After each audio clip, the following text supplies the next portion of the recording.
Good afternoon. My name is Matthew, and I'll be your conference operator today.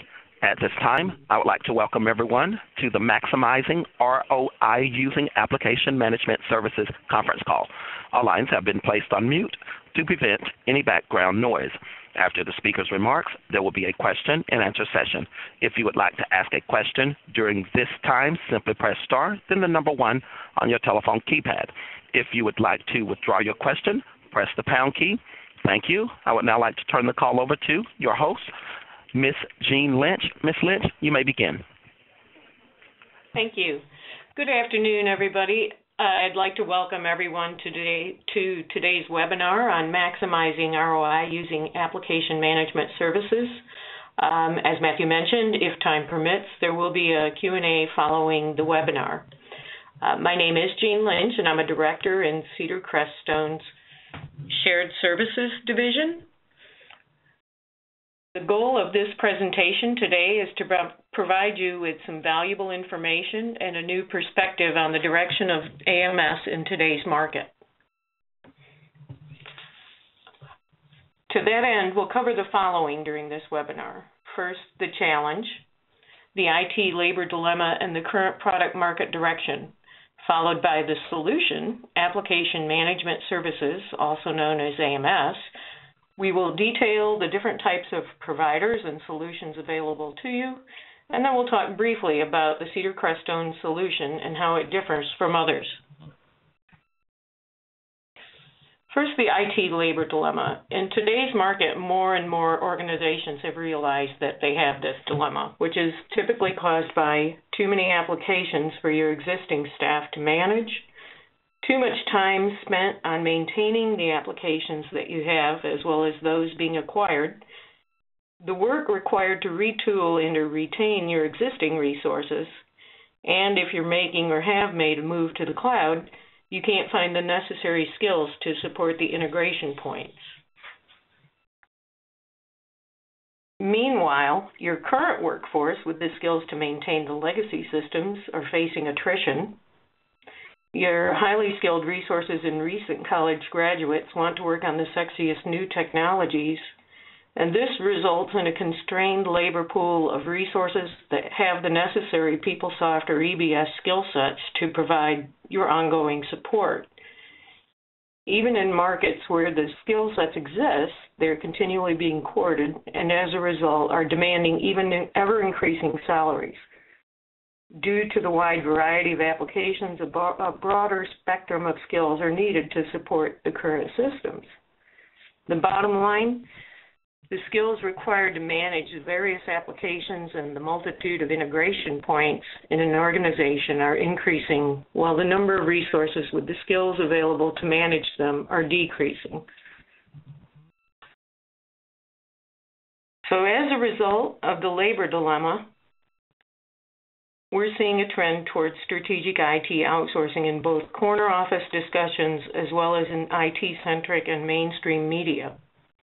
As noted in a recent Information Week article, CIOs are frequently quoted that wise AMS decisions eliminate the mundane work effort and allow you to focus on your core business. And that utilization of AMS is not just about cost savings. It can also provide a platform to access scarce skill sets when you need them.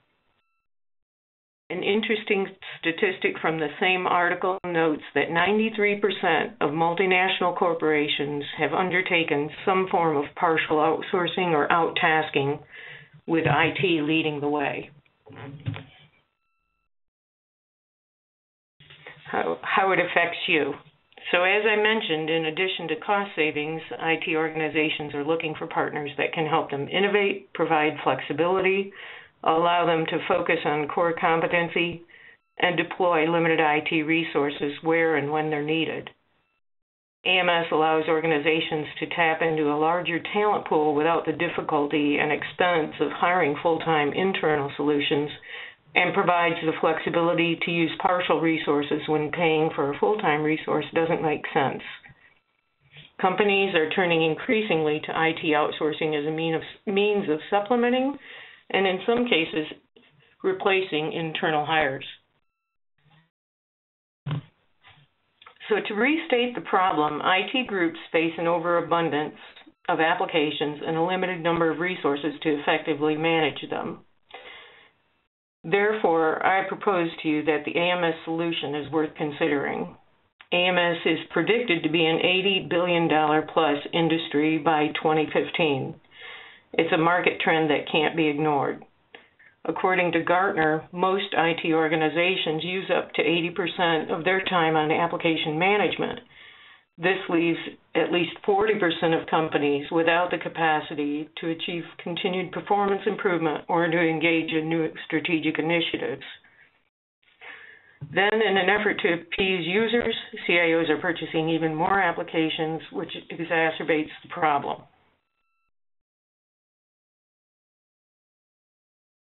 So where do you start? Well, let's talk about what AMS is.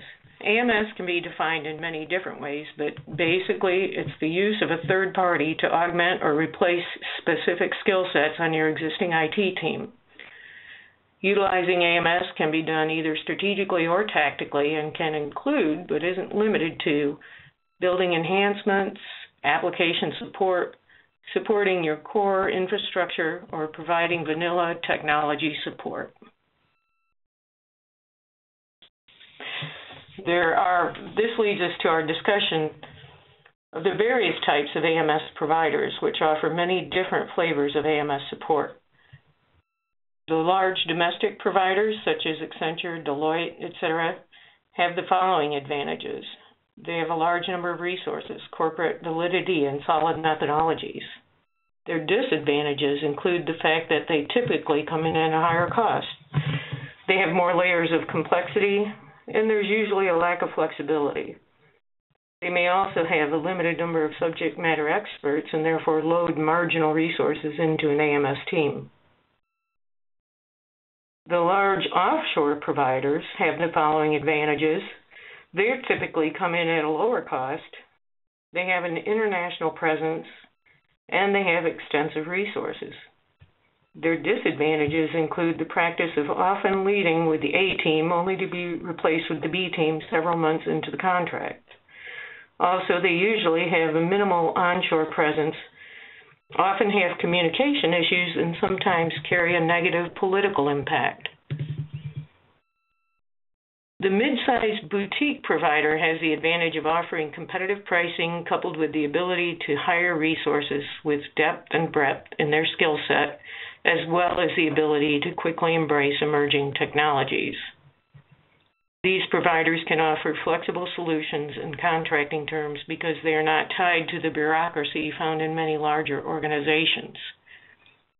The disadvantages of a mid-sized boutique provider are that because of hiring only skilled, experienced resources, we've historically not been the cheapest solution, but because of the addition of offshore operations, that is rapidly changing. Finally, we have the small, local, independent contractors. Their advantages include that in most cases they are cost competitive. Being local, they have limited or no reimbursable expenses, and they have a targeted skill set. The disadvantages with the local independent contractors are that they have a limited skill set and bandwidth, and depending on their personal situation, they may have limited availability or contractual flexibility.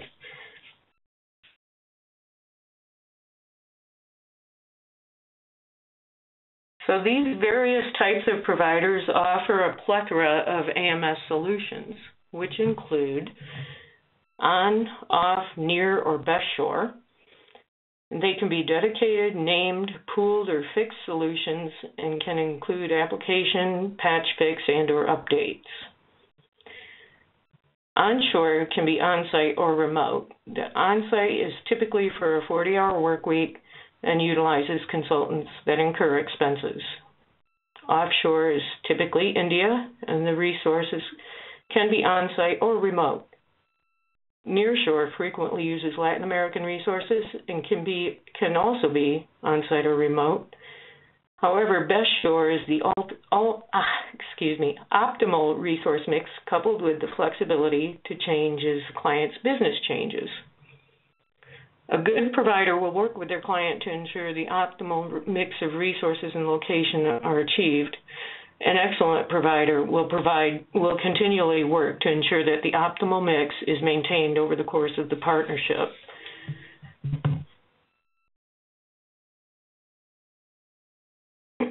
This slide looks a little busy, but it depicts the advantages and disadvantages associated with the various AMS models. For instance, as most of you know, the onshore on-site consulting model is the oldest support model, having been around since Alexander the Great asked Cleopatra to help him find his way down the Nile. However, it's also the most costly due to the hourly on-site rates, the travel, and a minimum number of hours per week, whether you need them or not. The onshore remote is a cost-effective alternative, particularly when the situation calls for a lot of real-time discussion and/or exchange of information. This model allows clients to use and to pay for only the hours that they need, provided there is a monthly minimum, and to call on the skill sets that they need without additional contractual cycles. While not as cost-effective as the offshore, this model is good to combine with offshore to balance out coverage and cost. The offshore on-site model allows clients to work for a period of time from a few weeks up to 2 years with a resource from offshore so that the resource becomes familiar with the client's systems, culture, and users. The rates are usually less than those of domestic consultants, but timing is a key issue in lining up the right skill set with the right client. Then we have offshore remote. This is a highly used, cost-effective model, particularly in those cases that don't require a lot of real-time communication or things that can be scheduled, such as development, patch applications, and updates. Finally, the nearshore solutions share many of the advantages as we find with the offshore, and it can be a cost-effective solution. However, there are a limited number of resources with the necessary skill sets and language capabilities available, and so it's best to combine this model with one of the others. Your AMS provider will work with you to provide the best shore solution to fit your organization's needs.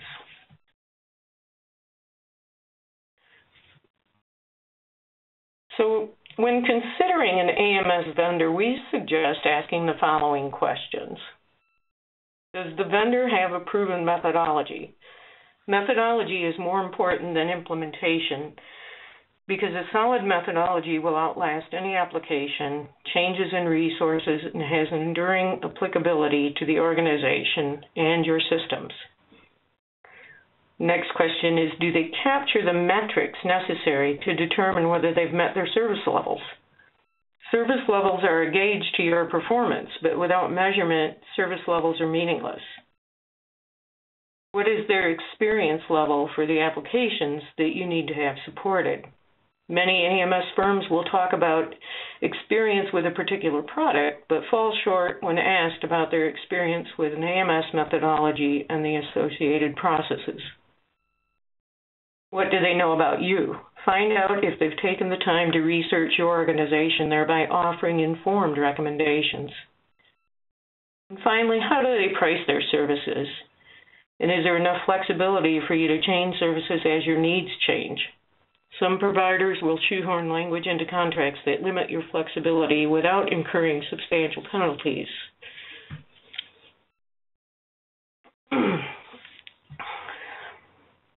When you ask these questions of Cedar Crestone, we'll provide you with solid affirmative responses. As I'll demonstrate below, we've worked to establish the ability to exceed our clients' expectations. First, we'll talk about how Cedar Crestone fits into the marketplace and into your organization. Cedar Crestone is classified as a boutique provider with expertise in all Oracle products, including PeopleSoft and EBS, as well as Workday, SharePoint, Java, and .NET. Cedar Crestone provides end-to-end AMS delivery from strategic evaluation to the ongoing support and the retirement of systems. We utilize the SMART methodology, which incorporates industry-accepted AMS best practices. SMART is based on ITIL and CMM standards, and our expertise with it enables CCI to provide AMS support for any application. Also, Cedar-Crest currently provides AMS services for over 100 clients.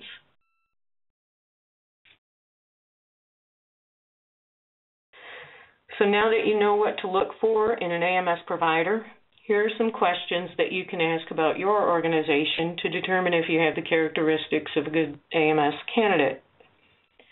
Have you had recent changes at the C-level with a new direction being encouraged? Typically, we see that new leadership brings a new vision, and so a fresh look at support alternatives is beneficial. Are you facing budget constraints due to the dynamic marketplace and economy?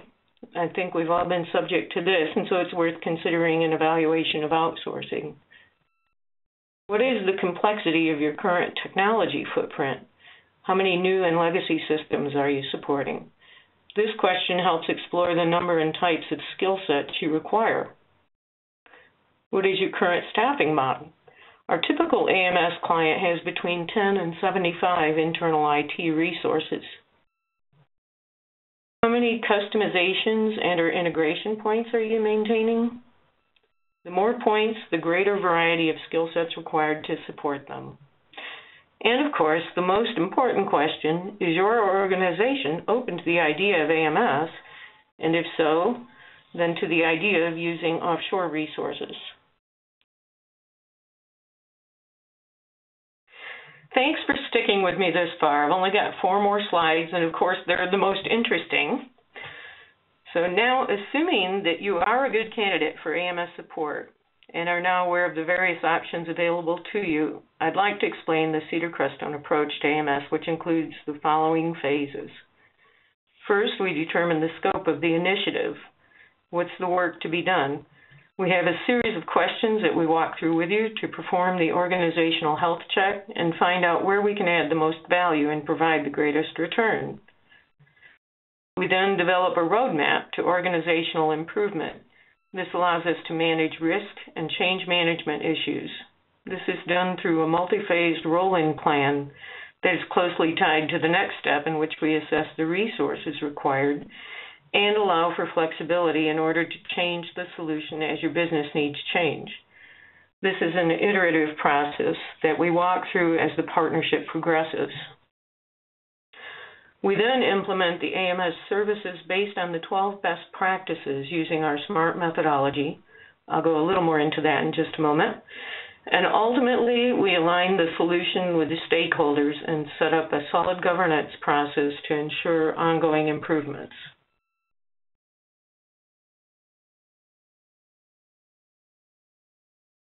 The Cedar-Crest SMART methodology is the foundation for delivering our AMS services.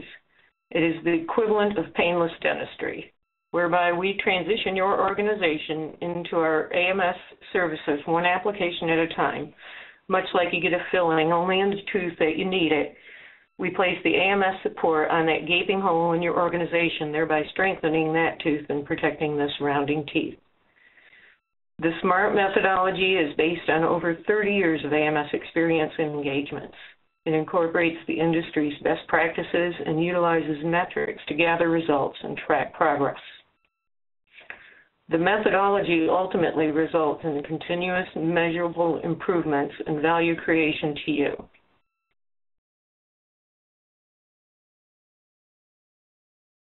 These are the 12 best practices that I mentioned earlier.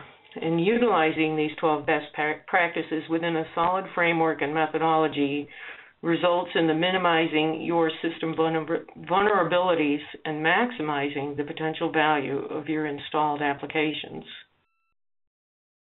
Time constraints keep us from going into detail about the application of the best practices, but we would be happy to answer any questions that you have in a follow-up call or visit.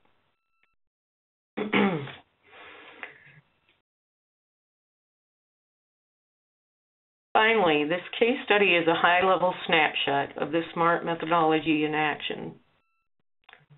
A major manufacturer asked for support of their large data warehouse, which combined data from several different database sources.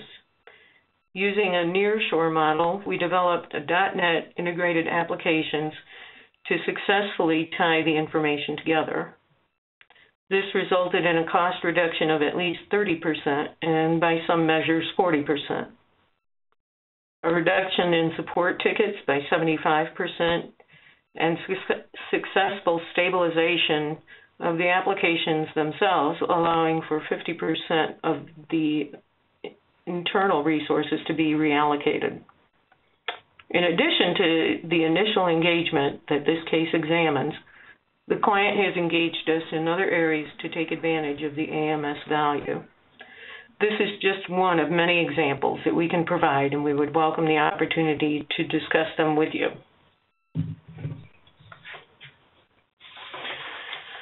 At this time, Matthew, I'd like to open it up for questions. Certainly. At this time, I would like to remind everyone, in order to ask a question, simply press star, then the number 1 on your telephone keypad. If you would like to withdraw your question, press the pound key. We'll pause for just a moment to compile the Q&A roster.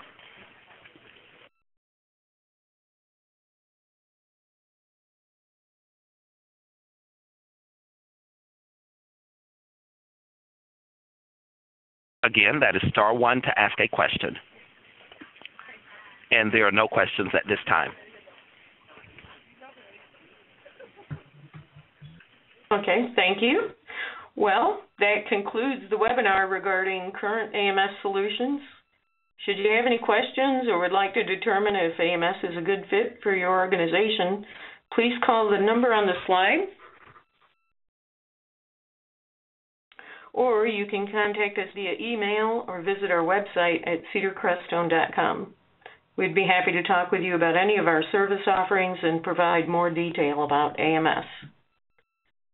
Thank you for your time and attention this afternoon.